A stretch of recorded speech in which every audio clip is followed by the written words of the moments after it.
साथियों नमस्कार। साथियों, आज के जीके क्लास का टॉपिक है राइट टू इंफॉर्मेशन एक्ट, सूचना का अधिकार।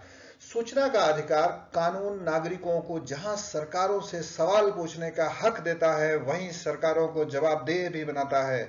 इस कानून का मकसद भ्रष्टाचार पर लगाम लगाना, सरकार की जवाबदेही बढ़ाना और पारदर्शिता बनाना है।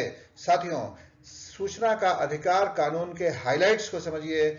यह भ्रष्टाचार के खिलाफ एक बड़ा और कारगर हथियार है। आरटीआई आरटीआई कानून के तहत आम नागरिक भी सरकार से मांग सकते हैं सूचना। ऑफलाइन के साथ साथ ऑनलाइन भी किया जा सकता है आरटीआई का आवेदन। आइए जानते हैं इसके बारे में डिटेल्स में। एक कहानी में आपको पीछे ले चलता हूं। मार्च 2021 की बात है। महाराष्ट्र के लातूर जिले में एक किसान का कुआं ही चोरी हो गया। अब आप सोचिए, आप सोच भी रहे होंगे कि भला कोई कुआं कैसे चोरी हो सकता है। दरअसल हुआ ये कि 55 साल के किसान हणमंत कांबले, इनका नाम है हणमंत कांबले, ने सरकारी अनुदान से कुआं खुदवाने के लिए पंचायत समिति को अर्जी दी। आप जानते हैं ना, जैसे पंचायत समिति को अर्जी दी जाती है कि हमको कुआं खुदवाना है सरकारी अनुदान के तहत, टॉयलेट बनवाना है सरकारी अनुदान के तहत, इस तरह से अर्जियां दी जाती हैं। तो हणमंत कांबले साहब ने भी पंचायत समिति को अर्जी दी कि भाई साहब हमारे यहाँ एक कुआं खुदवा दीजिए। पता चला, उस अर्जी के बाद उन्हें क्या पता चलता है कि 5 साल पहले ही कुआं के लिए 75,000 रुपए अनुदान मिल चुका था, अब दोबारा नहीं मिलेगा। किसान हैरान एवं परेशान हो गए। बिल्कुल स्वाभाविक है, उसने तो पहले आवेदन ही नहीं किया था, तो अनुदान किसको मिल गया, कब मिल गया, कैसे मिल गया। दरअसल हुआ यूं कि किसी ने फर्जी दस्तावेजों के सहारे उनके नाम से अनुदान हासिल करके हड़प लिया था। उनके साथ असल जिंदगी में वेल्डन अब्बा वाली फिल्मी खेल हो चुका था। वेल्डन अब्बा नाम की एक फिल्म आई थी, उसी की तरह कहानी उनकी असल जिंदगी में चल रही थी। 2010 में यह फिल्म आई थी। आप सभी एक बार इसको देखिए तो कुछ अच्छी तरह से समझ में आएगा कि कैसे करप्शन के घने धुंध में किसान का कुआं ही चोरी हो गया। आखिरकार किसान ने अपने हक के लिए लड़ाई छेड़ दी और इसमें उनका हथियार बना आरटीआई, यानी सूचना का अधिकार। सर्वप्रथम किसान ने सूचना के अधिकार कानून के तहत बीडीओ ऑफिस में दरखास्त दी, उनसे प्रश्न पूछा कि क्या आप बता सकते हैं कि हमको कुआं कब दिया गया है। वो डिटेल समझ में आई। डिटेल समझ में आने के बाद किसान महोदय ने पुलिस थाने में जाकर के एक एफआईआर निकाली, एक एफआईआर डाली कि श्रीमान जी, यदि मेरे पास बीडीओ साहब के आदेश के आधार पे, इस आरटीआई की रिपोर्ट के आधार पे यह दिखा रहा है कि मेरे पास कुआं है, मुझे कुआं दिया गया है, और प्रत्यक्ष रूप में जिस स्थान पे यह रिपोर्ट बोल रही है कि कुआं है, वहां पर कुआं नहीं है, तो या तो वह कुआं चोरी हो गया है या तो वह कुआं छीन के कोई उठा ले गया है यहां से। कृपा करके एक एफआईआर लिखिए उसकी चोरी के बारे में, कुआं की चोरी के बारे में। पुलिस हैरान एवं परेशान। पुलिस क्या करेगी? पुलिस ने भी कोशिश करी और वापस अधिकारियों पर दबाव डाला, वापस उसका कुआं खुदवा करके किसान को दिया गया। इस तरह से आप समझ सकते हैं कि सूचना का अधिकार कितना कारगर हथियार है आम नागरिकों के लिए। आपने आदर्श हाउसिंग सोसाइटी स्कैम के बारे में सुना होगा कुछ समय पहले। आदर्श हाउसिंग सोसाइटी स्कैम, यह मुंबई का एक गेम था with help of activist Simpreet Singh और योगाचार्य। ये दो, सिमप्रीत सिंह और योगाचार्य नाम के दो एक्टिविस्ट थे। स्कैम को एक्सपोज किया उन्होंने। आदर्श हाउसिंग सोसाइटी ओरिजिनली प्लान की गई थी 6 स्टोरी की बिल्डिंग, 6 स्टोरी की एक बिल्डिंग प्लान की गई थी, which was structured for the war widows of 1999 Kargil.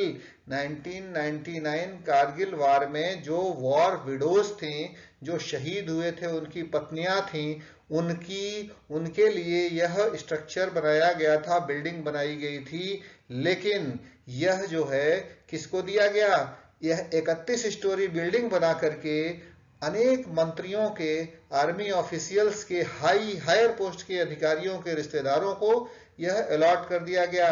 यह मार्केट प्राइस से कम रेट में अलॉट किया गया, क्योंकि वॉर विडोज को यह जो देना था, कम रेट में देना था। It also became evident that no environmental clearance was taken before building this high-rise building in a coastal regulation zone. Coastal regulation zone में यह हाई राइज बिल्डिंग बनाई गई, इन्वायरमेंटल क्लियरेंस नहीं लिया गया। कुछ मोस्ट प्रोमिनेंट नेम इसमें पकड़े गए थे स्कैम में, जैसे कि यूनियन मिनिस्टर सुरेश प्रभु जी का नाम आया था, farmer army chief Deepak Kapoor जी का नाम आया था, डिप्लोमेट देवयानी खोबरगड़े का नाम आया था और कांग्रेस पार्टी लीडर कन्हैयालाल गिडवानी का भी इसमें नाम आया था। आइए समझते हैं आरटीआई को। इस कानून का मकसद सरकारी महकमों को जवाबदेही तय करना और पारदर्शिता लाना है ताकि भ्रष्टाचार पर अंकुश लग सके। यह अधिकार आपको ताकतवर बनाता है, आम नागरिक को ताकतवर बनाता है। इसके लिए सरकार ने केंद्रीय सूचना आयोग और राज्य सूचना आयोग का भी गठन किया है। सूचना का अधिकार अधिनियम 2005 के अनुसार ऐसी जानकारी जिसे संसद या विधानमंडल सदस्यों को देने से इनकार नहीं किया जा सकता, उसे किसी आम व्यक्ति को देने से भी इनकार नहीं किया जा सकता। इसलिए अगर आपके बच्चों के स्कूल के टीचर गैर हाजिर रहते हैं अक्सर और आपके आसपास की सड़कें खराब हालत में हैं, गड्ढे हैं, टूटी फूटी हैं, सरकारी अस्पताल या हेल्थ सेंटर में डॉक्टर आते नहीं हैं, दवाइयां मिलती नहीं हैं, अफसर काम के नाम पे आपसे रिश्वत मांगें या फिर राशन की दुकान पे राशन ना मिले, तो आप सूचना के अधिकार यानी आरटीआई के तहत ऐसी सूचनाएं पा सकते हैं। सिर्फ भारतीय नागरिक ही इस कानून का फायदा ले सकते हैं।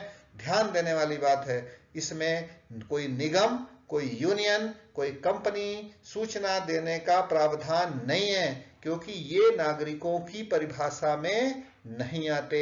अगर किसी निगम, किसी यूनियन, किसी कंपनी या कोई एनजीओ का कर्मचारी या अधिकारी आरटीआई दाखिल करता है तो उसे सूचना दी जाएगी, बशर्ते उसने सूचना अपने नाम से मांगी हो, निगम या यूनियन के नाम पर ना मांगी हो। ध्यान देने वाली बात है, यदि किसी ऑर्गेनाइजेशन के नाम से कोई सूचना मांगी जाएगी तो वह नहीं दी जाएगी। व्यक्ति कोई अगर अपने नाम से मांगता है तो सूचना दी जाएगी। सूचना का अधिकार बहुत ही कारगर हथियार है आम नागरिक के लिए, इसीलिए तो कहते हैं। एक और कहानी आपको सुनाता हूं। एक गांव था, एक गांव के एक स्टूडेंट ने एक केस किया आरटीआई का, उसके बारे में आपको बताता हूं। दरअसल हुआ क्या कि एक गांव और का स्टूडेंट था जो प्रतिदिन स्कूल पढ़ने जाता था। रास्ते में उसको 1.5 किलोमीटर पैदल चलना पड़ता था। उस पैदल वाले रास्ते पे साइड में एक बाजार लगता था, हल्का सा बाजार लगता था। हुआ यूं कि रास्ते के किनारे पर कुछ बूचड़खाने खुल गए, मांस काटने वाले बूचड़खाने, आप समझ रहे होंगे। स्टूडेंट को आने जाने में उस बूचड़खाने की बदबू आती थी। वह परेशान रहने लगा। उसने क्या किया, परेशान होकर के, तंग होकर के उसने क्या किया, उस गांव का जो ब्लॉक ऑफिस होता है, ब्लॉक ऑफिस में आरटीआई डाल दी कि श्रीमान जी, मेरा नाम ये है, मुझे ये बताएं कि इस गांव के आसपास कितने बूचड़खाने खोलने की अनुमति दी गई है, क्योंकि बूचड़खाने खोलने के लिए प्रॉपर रजिस्ट्रेशन करना पड़ता है, ऑर्डर, अनुमति लेना पड़ता है। तो बीडीओ साहब के पास जब यह नोटिस गई, सूचना के अधिकार की एप्लीकेशन गई, तो सारे जो है अपनी कुर्सी से खड़े हो गए। बीडीओ साहब ने उस स्टूडेंट को बुलाया, बोला श्रीमान जी अपना अपील वापस ले लें, अन्यथा ऐसा क्यों कहा, क्योंकि जिसने वह बूचड़खाने का दुकान खोला हुआ था वह वहां का काफी ताकतवर व्यक्ति था। जब वह स्टूडेंट नहीं माना तो वह आदमी जिसकी बूचड़खाने की दुकान थी, उसने भी आकर के उससे कंप्रोमाइज करने की कोशिश करी कि तुमने यह क्या कर दिया है, आरटीआई लगा दी, तुम कुछ हमसे लेन देन करके मैटर को क्लोज करो और हटो यहां से। जब वह यह भी उसकी बात भी नहीं माना तो अंततः प्रशासन को उस बूचड़खाने को वहां से हटाना पड़ा, क्योंकि वह कानून संगत नहीं था।